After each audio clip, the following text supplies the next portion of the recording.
I don't claim to know whether aliens exist or not. I haven't examined all the evidence in the universe. I haven't been everywhere. But the interesting thing about science, and this is crucial, is not to prove what's impossible and what's possible. That's not what science does. Science is about what is more likely and what is less likely.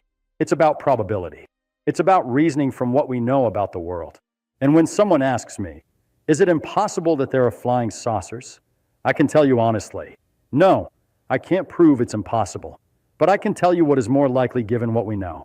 You see, there's a very common mistake people make. They think that if you can't prove something is impossible, then it becomes equally likely as something else. That's not how it works. That's not how science works. The business of science is in establishing what is more probable and what is less probable. And I want to walk through why I think, based on physics, real, honest-to-goodness physics, why certain ideas are very much less probable than others. Let me start with something basic. The universe is vast. And I mean vast in a way that your intuition, your human intuition that evolved for walking around on the surface of this planet, simply cannot grasp. You know what I mean? We evolved to judge distances of, a few miles. Maybe we'd see a mountain range at 20, 30 miles away. Our intuition works for that. But when you take that human intuition and apply it to the scale of the universe, it doesn't just fail, it snaps. It completely breaks down. There are, we estimate, about 100 billion galaxies in the observable universe. Each one contains roughly 100 billion stars. Most of these stars appear to have planets around them. Now, think about that for a moment. That's a staggering number of worlds.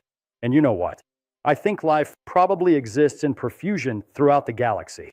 When I look at the evidence, and the evidence is quite good here, I see that life arose on Earth very quickly.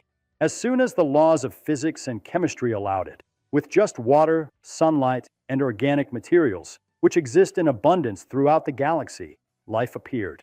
So if all these ingredients exist out there, I would expect that life, in some form, exists out there too. That's not unreasonable. But, and this is a big but, there's a profound difference between life existing somewhere out in the universe and that life coming to visit us. That's a very different question entirely. And here's where the physics gets interesting. Let's talk about interstellar travel, which is what would need to happen for anyone to visit us from somewhere else. The first problem is distance. The nearest star to us, besides the Sun, is Proxima Centauri, and it's about 4.2 light years away. Do you understand what that means? It means that traveling at the speed of light, which you cannot do if you have any mass, but let's say you could, it would take you 4.2 years to get there. The next star is even farther, and the next. Space is really, truly big. Now, some people say, well, maybe they have faster engines. Maybe they've figured out how to go faster than we think is possible. And here's where I have to tell you something important about the nature of reality itself. The speed of light isn't just a speed limit like, say, the speed limit on a highway that you happen to obey. No, the speed of light is a structural limit of reality itself. It's the speed of causality. Let me explain this more carefully. When you push harder on the accelerator of your car, you go faster. Simple. You put more energy in, you get more acceleration. This is the world we're used to. But near the speed of light, something very strange happens. The laws of physics change. You see, as you accelerate an object toward light speed, that object's relativistic mass increases. It gets harder and harder to push. And the faster you go, the more energy you need for each little bit of additional speed. To reach light speed, to actually reach it, with any object that has mass, any object with any material in it, would require infinite energy. I mean infinite. Not just all the energy in the sun, not even all the energy from all the stars. Literally infinite energy. This isn't an engineering problem. You see, that's the crucial point. People think, well, maybe some advanced civilization figured out a clever way around this. No, these are the rules of the universe itself. Einstein worked this out, and every experiment we've done confirms it. A civilization millions of years ahead of us would face the same boundary, the same limitation. Because it's not a limitation of their technology, it's a feature of space-time itself. Now, let's think about what this means for travel. Even if, and I'm being very generous here, even if a civilization could somehow travel at, let's say, half the speed of light, which would be an extraordinarily technological achievement, it would still take them at least 8 to 10 years just to reach the nearest star. To reach us from somewhere interesting, from somewhere far enough away to have possibly developed their own civilization independently, it might take thousands or millions of years. And here's the rub. Civilizations don't last forever. Think about it. How long has humanity been technological? A couple hundred years? That's it. 200 years. The universe is 13.8 billion years old. We're a flash, a blip, and it's quite likely that civilizations, if they arise, are also relatively brief. They might last a very long time by our standards, thousands, maybe even millions of years. But compared to the age of the universe, still just moments. I like to think of it this way. Imagine fireflies in a dark forest. Each firefly blinks for just a moment on one night and then is gone. The tragedy of the universe isn't that it's empty. It's that the party guests are arriving at different times. Two fireflies blinking on different nights in a dark forest will never see each other. The mathematics of this is sobering. The odds that technological civilizations would actually overlap in time is extraordinarily small. Now, we also have to think about communication. Suppose, just suppose, we did somehow make contact with an alien civilization through radio signals or something like that. How would we even communicate? Let me tell you a story. Suppose we were in a telephone conversation with a Martian or an Arcturian or something. We don't know where they are, and we'd like to describe things to them. Well, you might think, we'll start with something we both understand, chemistry. So you say, you take beet sugar, you see, and you put it in water, and it twists. But the Martian says, what's a beet? He has no beets up there. You see the problem? Or you might try to explain hand-deadness. Both we and the Martians, if we're going to do chemistry, need to understand which direction molecules twist. But here's something very interesting. We have no way of knowing whether the accidents of evolution that led to our molecules would have produced the same hand-deadness elsewhere. We have no way of knowing. It's possible that alien life, if it uses chemistry at all, if it uses anything like what we use, would have developed with opposite handedness. There's no inherent reason it has to be the same. So even in communication, these kinds of details become very tricky. But let's get back to the main point, visiting. Let's talk about flying saucers, since that's what people are often really asking about when they ask about aliens. I had a conversation some years ago with someone about this. They asked me, is it impossible that there are flying saucers? And I said, no, I can't prove it's impossible. It's just very unlikely. And they said, well, that's unscientific. If you can't prove it's impossible, how can you say it's unlikely? But that's exactly what is scientific. I should have said to them, from my knowledge of the world I see around me, I think it's much more likely that reports of flying saucers are the results of the known irrational characteristics of terrestrial intelligence. That is, human nature, human perception, human errors, misidentification, than of the unknown rational characteristics of extraterrestrial intelligence. That's the comparison you have to make. Which is more probable? Now, some of the claims about flying saucers are quite specific, and you can apply physics to them. People report objects that accelerate instantly from rest to enormous speeds. Do you realize what that would do? If you had a craft that could accelerate from 0 to, say, 1,000 miles per second in an instant, the g-forces inside that craft would be catastrophic. We're talking about thousands of gs. That would crush any biological organism.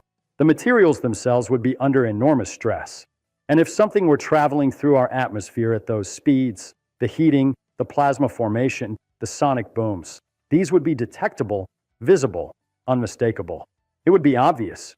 There are also basic optical and perceptual issues.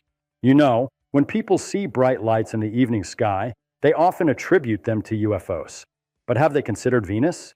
Venus is the brightest object in the night sky after the sun and the moon. When you're in a moving vehicle and you see a bright light in the sky, there's an optical illusion. Your brain thinks you're still and the light is chasing you. The light seems to be moving faster.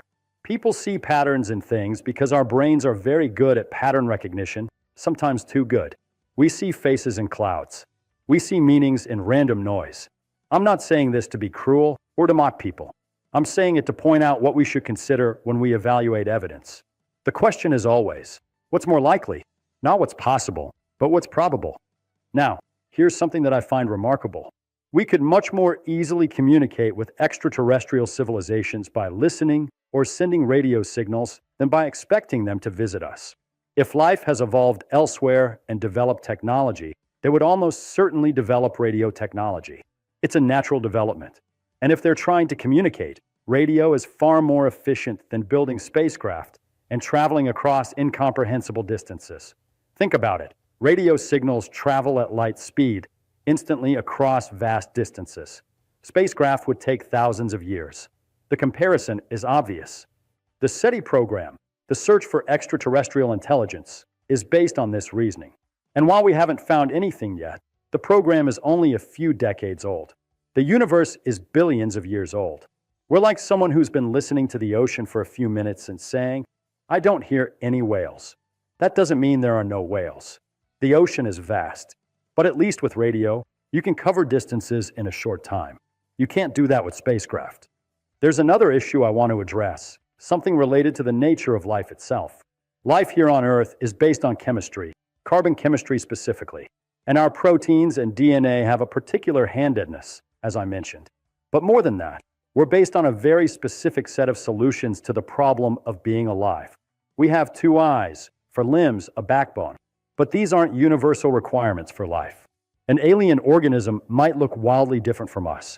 It might have different sensory abilities. It might experience reality in ways we can't even imagine. If it did come here, we might not even recognize it as life. We might think it was a rock or a mineral or something we hadn't classified yet. And you know what? This points to something fascinating.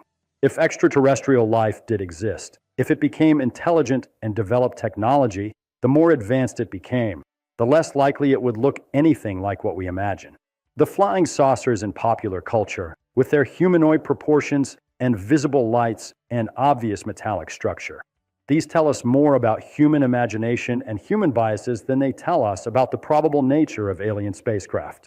When you're designing something to survive and operate in space, you think about efficiency, about radiation shielding, about the laws of thermodynamics. You wouldn't necessarily build it to be easily visible to someone looking up from a planet. You wouldn't use visible light unless it served a purpose. You have the entire electromagnetic spectrum available. Why would you choose the narrow band that happens to be what human eyes can see? It doesn't make sense.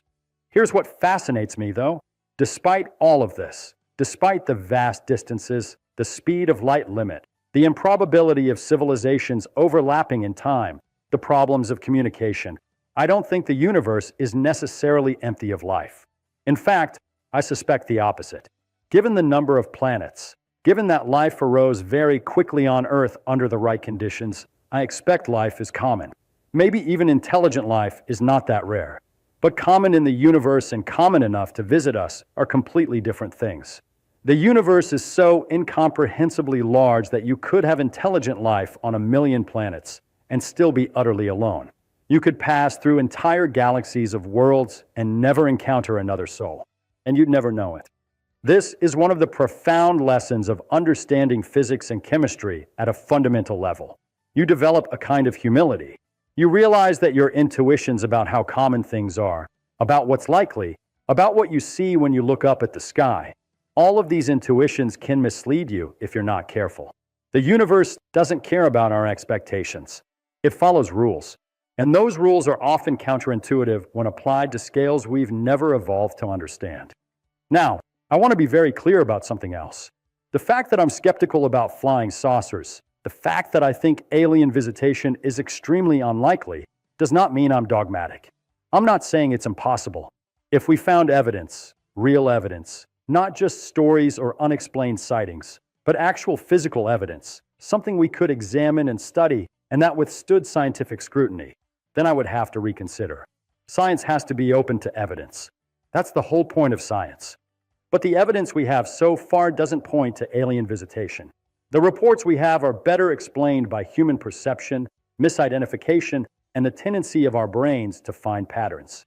The physics tells us that visitation would be extraordinarily difficult, not just for us, but for any civilization in the universe.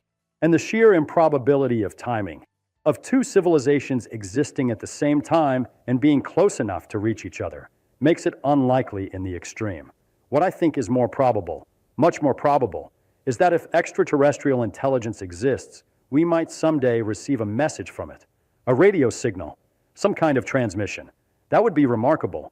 That would tell us we're not alone, that intelligence can arise in this universe, that something else out there is looking up at the stars and wondering the same things we're wondering. And you know what else I think? I think that's enough. I think receiving a message, knowing that someone else is out there, would be one of the most profound discoveries in human history. We wouldn't need to meet them face to face. We wouldn't need their spacecraft to visit us. Just knowing that we're not alone, that would change everything. That knowledge would be a gift. But until we have real evidence, the honest answer is, we don't know. And that's okay. There's a lot we don't know. The universe is still full of mysteries, and I find that exciting. The fact that the sky is silent, the fact that we haven't found aliens yet despite looking for them, the fact that interstellar travel is so incredibly difficult. All of this should make us think more carefully about what we claim and why we claim it. That, to me, is the spirit of science. Not the claim to know everything, but the willingness to follow evidence wherever it leads, to think critically about probability, and to maintain a kind of intellectual honesty about the limits of our knowledge. We are, all of us, born not knowing anything. We have a very little time to change that. And in that time, we can either jump to conclusions or we can try to understand, really understand, how the world works. The universe doesn't care what we believe. It simply is. And that's both humbling and wonderful.